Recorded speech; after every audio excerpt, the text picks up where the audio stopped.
Hi friends, അങ്ങനെ ഒരുപാട് നാളത്തെ കാത്തിരിപ്പിന് ശേഷം നമ്മുടെ വീട്ടിലെ ആനജാമ്പ എന്ന് പറയുന്ന ഒരു ജാമ്പ ഇനം പൂവിട്ടിരിക്കുകയാണ്. ദേ ഇവിടെ ഈ കാണുന്ന പോർഷനിലും പിന്നെ ദേ ഇവിടെ ഈ കാണുന്ന സൈഡിലും മാത്രമേ പൂക്കളുള്ളൂ. ആകെ ഈ രണ്ട് സൈഡിൽ മാത്രമേ പൂക്കളുള്ളൂ. ഇവിടെ നമ്മൾ ഈ ഇതിൽ നടന്ന് കയറാനൊക്കെയുള്ള ബുദ്ധിമുട്ട് കരുതി മുറിച്ച് മാറ്റിയ ഒന്ന് രണ്ട് ശീലങ്ങളിൽ നിന്നാണ് ഇത് പൂ ഉണ്ടായിരിക്കുന്നത്. ശരിക്കും പ്രൂണിങ് എന്ന് പറയുന്ന സാധനം അത്ര അത്യാവശ്യമാണ് ഇതിന്. കാരണം പ്രൂൺ ചെയ്താൽ മാത്രമേ പൂക്കൂ കായ്ക്കുള്ളൂ. നമുക്കിതിൻ്റെ ഒരു ഉദാഹരണം തന്നെയാണത്. ഇതിവിടെ നമ്മുടെ ഇവിടേക്ക് നോക്കുകയാണെങ്കിൽ ഈ മരം അത്യാവശ്യം നല്ലൊരു ഹൈറ്റിലേക്ക് പോയിട്ടുണ്ട്. ഇത് നമ്മളൊരു ആനജാമ്പ എന്ന് പറയുന്നത് വെറൈറ്റി ടൈപ്പ് ഓഫ് ഒരു ജാമ്പയ്ക്കാണ്. നല്ല ടേസ്റ്റി ജാമ്പയാണത്. നമ്മൾ അങ്ങനെയാണ് ഇതിൻ്റെ തൈ വാങ്ങി നട്ട് ഇവിടെ പൊടിപ്പിച്ച് വെച്ചിരിക്കുന്നത്. ഇതിപ്പോഴാണ് ഇത് പൂവിടുന്നത്. ഇതിപ്പോൾ ഓൾമോസ്റ്റ് 3 years ആയി. നമ്മൾ 3 വർഷം കൊണ്ട് തന്നെ അവർ പറഞ്ഞ പോലെ തന്നെ പൂവിട്ടിട്ടുണ്ട്. ഇനി എന്താണെന്ന് ടേസ്റ്റ് നമുക്കറിയത്തില്ല. സാധാരണ ഇങ്ങനെ വാങ്ങുന്ന ജാമ്പകളെല്ലാം അമ്പേ പരാജയമാണ്. ഇവിടെ കാണുന്ന ഒരു വെള്ള ജാമ്പയുണ്ട്.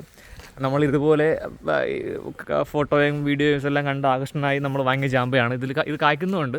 പക്ഷേ എന്താ കുഴപ്പമെന്ന് വെച്ചാൽ പച്ചവെള്ളം നമ്മൾ എന്തെങ്കിലും ചവച്ച് കഴിക്കുന്ന പോലെയാണ് ഇതിൻ്റെ അവസ്ഥ ഉള്ളത്. അല്ലാത്ത ഇത് കാണാനൊക്കെ നല്ല ഭംഗിയാണ്. ഇവിടെ എല്ലാം കായകൾ നിൽപ്പുണ്ട്. ഇതും നമ്മൾ നന്നായിട്ട് വളർന്ന കാരണം ചെറുകളെല്ലാം കോതി ചില്ലകളെല്ലാം ഒതുക്കി മാറ്റി ഇങ്ങനെ പ്രൂൺ ചെയ്ത് നിർത്തിയേക്കാണ്. കാരണം ഇതത്ര ആവശ്യമില്ല. ടേസ്റ്റ് ഫുള്ള് വെള്ളം പോലെയാണ്. അതുകൊണ്ട് നമ്മളിതങ്ങനെ ഉപയോഗിക്കുന്നുമില്ല. ബേഡ്സ് പോലും എടുക്കുന്നില്ല.